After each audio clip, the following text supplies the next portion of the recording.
မျိုးတွေမင်္ဂလာပါဗျတယောက်ကကျွန်တော်ရှိမှာကောမကလေးလာရေးတယ်နော်မင်းကဟိုဒေါ်စုကြည်ဆိုရနဲ့ဦးသိန်းစိန်ဆိုရလဲရှင်ပြီးတော့ပြောတယ်ပေါ့နော်မင်းကိုဆိုရနဲ့လည်းမလို့ရှင်ပြောကြည့်တတ်မအောင်ဟုတ်လားဟုတ်ပါပြီနော်ခင်ဗျားတို့အနေနဲ့နော်လက်ရှိအစိုးရလုံနေတဲ့ဟာတွေကိုနော်ဘာလဲဆိုတော့ကန့်လန့်တိုက်တဲ့စိတ်တွေပေါ့နော်ပြီးတော့ဘာပဲလုပ်လို့ခင်ဗျားတို့အကောင်းမမြင်ဘူးနော်ဖြည့်ဆည်းခြင်းတဲ့စိတ်တွေနော်အဲ့ဖြည့်ဆည်းတဲ့လူတွေကိုလည်းပဲခင်ဗျားတို့ကဘာဖြစ်လဲဆိုတော့အားပေးရနော်နောက်တစ်ခါဘေးမီဒီယာတွေကဝါဒဖြန့်တဲ့အခါမှာအမှားနဲ့အမှန်ကိုခင်ဗျားတို့မခွဲကြဘူးသူတို့ပြောတဲ့သွေးထိုးစကားတွေကိုပဲခင်ဗျားတို့ကယုံလိုက်တာနော်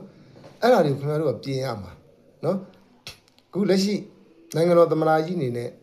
နိုင်ငံတကာကိုလှည့်ပြီးလေသွားရောက်ပြီးတော့နော်နိုင်ငံတကာဆက်ဆံရေးပိုင်းနေနော်မြန်မာနိုင်ငံမှာယင်းနှိမ့်မြုံနှံမှုအပိုင်းတွေနဲ့ပတ်သက်ပြီးတော့အုတ်မြစ်တွေချပြီနော်လုပ်ငန်းတွေစာချုပ်တွေချုပ်နော်မြန်မာနိုင်ငံရဲ့နော်ဖွံ့ဖြိုးတိုးတက်ဖို့အတွက်အားသွန်ခွန်ဆိုင်ကြိုးစားရုန်းကန်နေတာဒါပေမဲ့ခင်ဗျားတို့ကအကောင်းမမြင်ဘူးနော်ပြောလိုက်သေးတယ်သမ္မတကိုဘယ်သူတင်တာလဲသမ္မတဘယ်လူတင်တာလဲခင်ဗျားတို့မမြင်ဘူးလားခင်ဗျားတို့လွတ်တော်ကြီးမှာနော်သမ္မတရွေးတာတွေခင်ဗျားတို့မတွေ့ဘူးလားနော်မတွေ့ဘူးလားနော်အဲ့မှာမဲပေးပြီးတော့ရွေးချယ်တာလေနိုင်ငံတော်သမ္မတအဖြစ်အဲ့ဒါကခင်ဗျားတို့သဘောမကျတိုင်းနော်ခင်ဗျားတို့ကမထောက်ခံတိုင်းနော်သမ္မတမဖြစ်ဘဲနေရမှာလားကြံတဲ့ထောက်ခံတဲ့ပြည်သူတွေအများကြီးပဲလေမလွတ်တော်မှာအများကြီးထောက်ခံတယ်လေကိုရွေးကောက်ပွဲလုပ်တာလေခင်ဗျားတို့မြင်တဲ့အတိုင်းပဲနော်အားလုံးမဲတွေထည့်ကြတာပဲနော်ခင်ဗျားတို့တောထဲမှာရှိတဲ့လူတွေဒါမသိတာနော်အပြင်ပရောက်နေတဲ့လူတွေမသိတာနော်ပြည်တွင်းမှာနော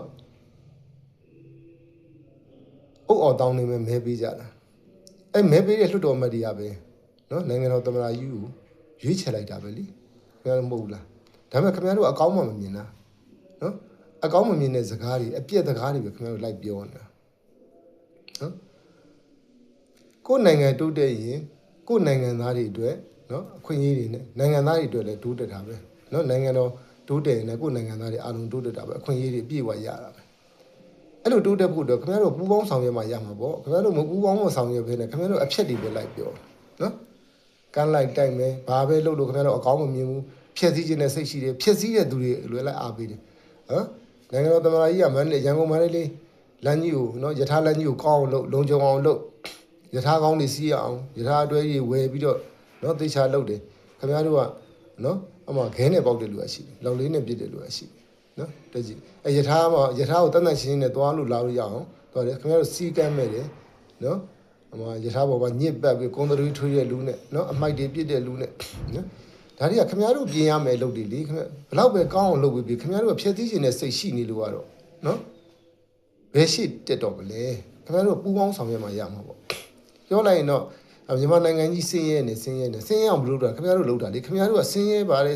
အော်နေတော့ဆင်းရဲတာပေါ့ဟုတ်တယ်မဟုတ်လားနော်မြန်မာနိုင်ငံချမ်းသာအောင်တိုးတက်အောင်ဘလူကဝိုင်းဝန်းပြီးတော့ခင်ဗျားတို့ပူပေါင်းဆောင်ရွက်ဖို့လိုတာပေါ့ခင်ဗျားတို့မပူပေါင်းမဆောင်ရွက်ဘဲနဲ့တော့မြန်မာနိုင်ငံကြီးဘယ်လိုတိုးတက်မှာတော့နော်လူတရားအလုပ်လုပ်တယောက်တည်းလိုက်ဖြစ်စည်းလို့ရှိရင်ဘယ်လိုအဆင်ပြေမှာလဲနော်ကျွန်တော်တို့လှေကြီးမိသားစုလိုက်သွားနေတဲ့လှေကြီးပေါ်မှာတယောက်သောသူကလေပြီးတော့လှေဝင်းကိုတော့ဓာတ်နဲ့ထိုးဖောက်လိုက်လို့ရှိရင်တမိသားစုလုံးဒုက္ခရောက်တာပဲအဲကြောင့်ခင်ဗျားတို့လှေဝင်းဖောက်တဲ့သူတော့မဖြစ်စေနဲ့နော်လှေဝင်းဖောက်တဲ့သူတွေတော့မဖြစ်စေနဲ့နော်အားလုံးနော်တက်ညီလက်ညီလော်လို့ရှိရင်မြန်မာနိုင်ငံကြီးမကြခင်တိုးတက်တော့မယ်ကျွန်တော်တို့နိုင်ငံတိုးတက်မှာကိုကြောက်နေတဲ့နိုင်ငံတွေလည်းရှိတယ်နော်စင်ကာပူတို့မလေးရှားတို့အင်ဒိုနီးရှားတို့မြန်မာနိုင်ငံကြီးနော်တိုးတက်တော့မှအရန်ကြောက်တယ်ဘာဖြစ်လို့အခုသူတို့ရှိကျွန်တော်ဒဝဲစိတ်ကန်းတွေလုံမယ်ကျွန်တော်တို့နိုင်ငံဓာတ်ငွေ့တိုက်ကြီးရလိမ့်ပြီးတော့နော်ဘီလီယံချီးပြီးတော့ရမယ်အနေအထားတွေကိုသိတဲ့အခါမှာအမျိုးမျိုးမြန်မာနိုင်ငံမှာမအေးချမ်းအောင်မငြိမ်းချမ်းအောင်မြန်မာနိုင်ငံမချမ်းသာအောင်မြန်မာနိုင်ငံရဲ့စီးပွားရေးတွေမတိုးတက်အောင်လိုက်ပြီးနှောက်ယှက်နေတဲ့နိုင်ငံတွေခင်ဗျားရှိတယ်ဆိုတော့ခင်ဗျားတို့သိထားကိုယ်နိုင်ငံကိုပြည်တွင်းရေးကိုပါတာကိုနော်ဝိုင်းဝန်းပြီးတော့တီထောင်မှတီဆောက်မှငင်းချအောင်လုံးမှစီးလုံးမှကျွန်တော်တို့နိုင်ငံတိုးတက်မှာအဲ့လိုမှမလုပ်လို့ကတော့